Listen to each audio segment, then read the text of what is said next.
Denver Trout Unlimited took this pause in the Trout in a Classroom program due to the pandemic to enhance and upgrade the Trout in a Classroom program with telemetry and video. The total cost is between $500 and $600, but we had hoped that it would add to the survivability and the usefulness of the Trout in a Classroom and allow more students to participate. Here's our intern, Tori Auger, to explain how we got the program started. Hi, my name is Tori, and I am an intern for Denver Trout Unlimited, and I have been assigned the Greenway Eddy tank, and I'd love to tell you some stuff about it.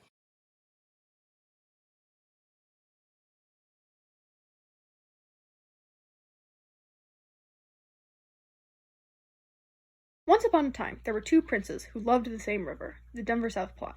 One was Prince Jeff from the Greenway Foundation. He loved DPS, but wondered how he could show the world what a great healthy river the Denver South Platte could really be. The other was Prince John from Denver Trout Unlimited.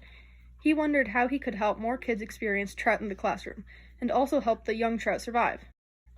Would video cameras and electronic telemetry work in a fish tank like they do in outer space?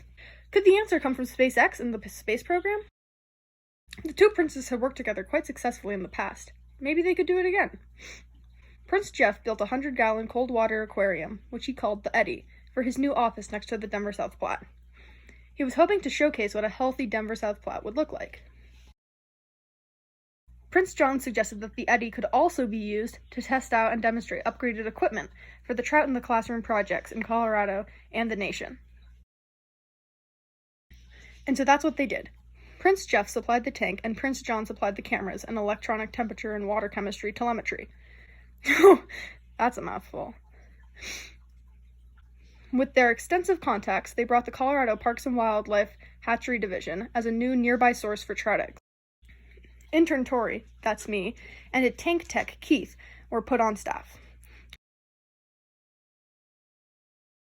Colorado Trout Unlimited coordinated the permits and arranged to deliver the eggs in a picnic cooler.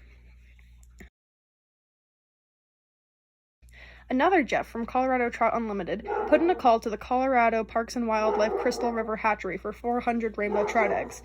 The time came on October 14th. All the equipment was in place and tested.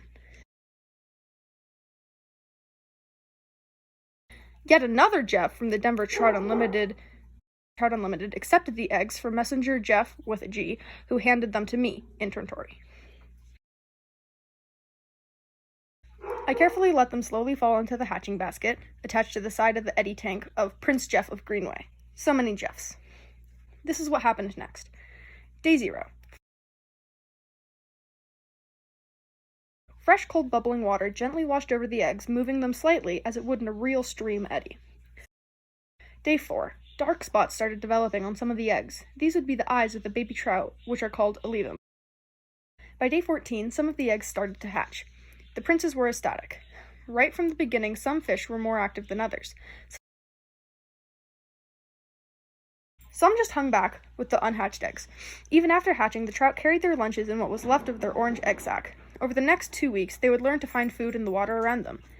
By day 17, most had hatched and were slowly consuming their egg sacs.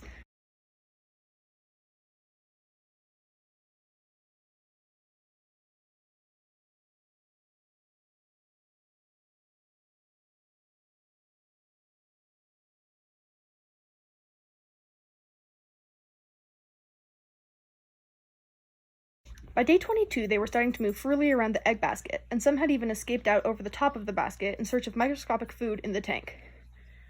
Once they had all escaped, the Eddy tank team could start feeding them size 0 trout food, but just a couple pinches at a time.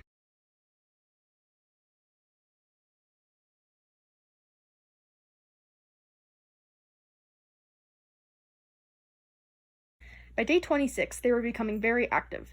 The video cameras and telemetry system were working perfectly. Temperatures, pH, and ammonia numbers were, as they say at SpaceX, nominal.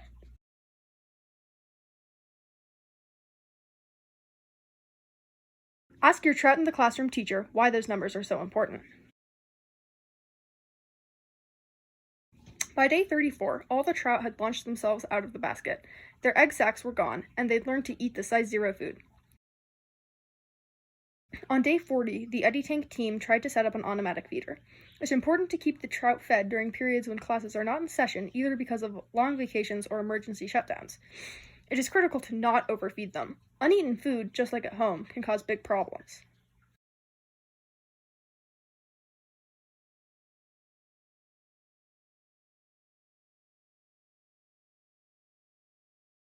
Day 44. The Eddy Tank had a problem. There was murky water, leftover food, and the ammonia levels were climbing. At midnight on Thanksgiving Day, flow of water through the filter and chiller was blocked by excess food from the trout. The temperature started to climb rapidly. High temperature and ammonia and low pH could kill all the trout, but the telemetry and cameras did their job. An automatic alert was sent to Prince John and intern Tori, who had already noticed the dirty water, rising ammonia, and dropping pH levels. They contacted tank tech Keith, who arrived with all the equipment the next day to clean the tank, replace the screens on the intakes, and change 1/4 of the water.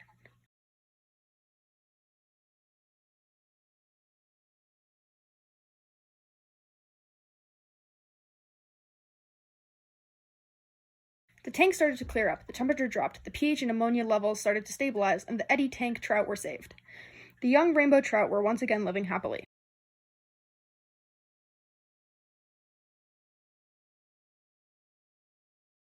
To watch the Eddy Tank Trout daily video, click on Trout in the Classroom on the denvertu.org website.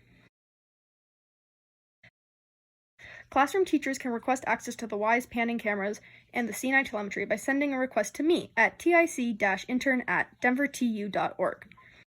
They can present live views of the tank and telemetry to their classes either in live or virtual classrooms. The Trout have asked me to thank the Greenway Foundation, Denver Trout Unlimited, and all those in the realm of the Denver South Platte River for helping to make our river healthy.